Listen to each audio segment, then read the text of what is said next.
CNN, both parties have received an electoral politics wake-up call, courtesy of a diversifying America. President Obama won re-election thanks in part to a 52 percentage point spread among Latino voters, the nation's fastest growing electorate, according to Election Eve polling. In the America coming over the horizon, it is practically impossible to overcome such a number and win the race for president. According to the polling by Latino Decisions, Hispanic voters nationally and across every battleground state swung heavily to Democrats. And it wasn't even close. Nationwide, the margin was 75% to 23%. And there were remarkable spreads in the tightest of swing states, 87% to 10% in Colorado, 82% to 17% in Ohio, 66% to 31% in Virginia. CNN's own poll showed a smaller but still significant spread nationwide, 71% to 21%, and in the swing states. Even in Florida, with its large, Republican-leaning Cuban population, the Latino Decisions poll found that Latinos overall favored the president 58% to 40%. While these trends worked to Democrats' advantage on the ground on Tuesday, that's not entirely good news. A demographically challenged Republican Party is bad for America. As a nation, we are at our best when both parties work together to address difficult policy issues.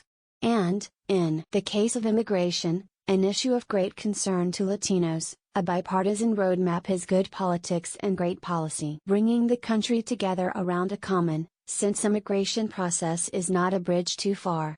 In fact, while partisan politics dominated the national debate, faith, law enforcement and business leaders have worked with immigrant leaders across the political spectrum to forge a new consensus on immigrants and America. People who hold the Bible want change.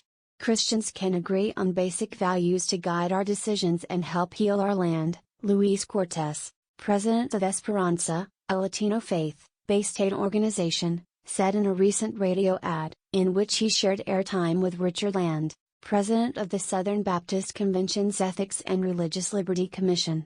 It's not every day that the leader of one of the nation's largest Hispanic evangelical networks stands shoulder to shoulder with a Southern Baptist and presents a unified message. People who wear a badge also want reform. At a recent Midwest Summit on Immigration, Lake County, Illinois Sheriff Mark Curran said, "We don't need higher deportation levels. We need to fix the system as it exists." And job creators, people who own businesses, are yearning for common sense reforms too. We know we need to find a solution when Larry Wooden, president of the North Carolina Farm Bureau, says, the longer national political leaders ignore the issue or use it as a political wedge, the more our farmers suffer because they cannot find a sufficient labor pool to harvest their crops. Post-election talk will focus on the president's mandate. Immigration is different from other issues because the mandate for reform is clear, and it's not only because of his vote margin among Latinos. Immigration is the most important thing to focus on if you're concerned about America as an economic power.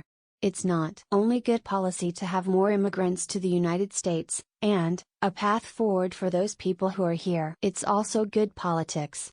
That's Grover Norquist, president of Americans for Tax Reform, who added, hostility to immigrants is a vote, losing, not a vote, winning, issue. When it comes to crafting a 21st century immigration process, Bibles, badges and business are ready to work with both Democrats and Republicans to reach a consensus. Americans are ready for a just immigration system that treats all people with dignity and respect. Our leaders in Washington, of both parties, can and must deliver. As we saw Tuesday, their electability may depend on it. The opinions expressed in this commentary are solely those of Ali Noorani.